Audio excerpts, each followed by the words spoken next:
இந்த வீடியோவுக்கு ரிலேட்டடான வாய்ஸ் நோட் கொடுக்க தான் நான் பிளான் பண்ணியிருந்தேன். ஆனால் நேத்திலேருந்து ஒரு நியூஸ் என்னை ரொம்ப டிஸ்டர்ப் பண்ணிகிட்ருக்கு. அந்த நியூஸ் என்னென்னா, ரித்தன்யா எல்லாருமே கேள்விப்பட்டிருப்பீங்க. கல்யாணம் ஆகி 3 மந்த்ஸ்லேயே அவங்க சூசைட் அட்டன் பண்ணிக்கிட்டாங்க. இந்த நியூஸ் கேட்டதுலேருந்து எனக்கு ரொம்ப கஷ்டமாக இருக்குது. முன்னாடிலாம் ஒரு நியூஸ் கேட்டால் நான் இந்த அளவுக்கு பிரேக் டவுன் ஆக மாட்டேன். பட் இந்த நியூஸ் ஏன்னு தெரியல என்னை ரொம்ப டிஸ்டர்ப் பண்ணிடுச்சு. நைட்டெல்லாம் நான் அந்த நியூஸை தான் கேட்டுகிட்டே இருந்தேன். என் ஹஸ்பண்ட், நீ இதை கேட்டு நீ பைத்தியம் ஆகிடாதன்னு சொல்கிற அளவுக்கு நான் அந்த நியூஸ் கேட்டுட்டு இருந்தேன். ரித்தன்யா அவங்க சூசைட் அட்டன் பண்ணதுக்கு ஒரு ரீசன் வரதட்சணை கொடுமை. ஆனால் அவங்க ஹஸ்பண்ட் செக்ஷுவலாக அவங்கள அப்யூஸ் பண்ணியிருக்காங்க. அண்ட் இது மட்டுமே ஒரு ரீசன் கிடையாது. அந்த பொண்ணு சாகிறதுக்கு முன்னாடி அவங்க அப்பாவுக்கு ஒரு வாய்ஸ் நோட் அனுப்பிச்சிருந்தது. அந்த வாய்ஸ் நோட் கேட்டதுக்கு அப்புறம் தான் எனக்கு ஒரு விஷயம் புரிஞ்சுது. அந்த பொண்ணு சூசைட் பண்ணிக்கிட்டதுக்கு நம்மளோட சொசைட்டியுமே ஒரு பெரிய ரீசனாக இருந்திருக்கு.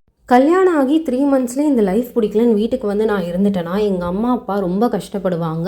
எங்கள் அம்மா அப்பா கஷ்டப்படவே கூடாது. அப்படி தான் அந்த பொண்ணு அந்த வாய்ஸ் நோட்டில் ரிப்பீட்டடாக சொல்லிகிட்டே இருந்தது. அதுவும் இல்லாமல் இந்த மாதிரி நான் இங்கே கஷ்டப்படுறேன்னு அது முன்னாடியே வீட்டில் சொல்லும்போது, இதெல்லாம் கல்யாண லைஃப்பில் ஸ்டார்டிங்கில் வர ஒரு சின்ன ப்ராப்ளம் தான், போக போக சரியாயிடும்னு சொல்லியிருக்காங்க. பட் அந்த பொண்ணால் இந்த எந்த ப்ராப்ளமே ஹேண்டில் பண்ண முடியல.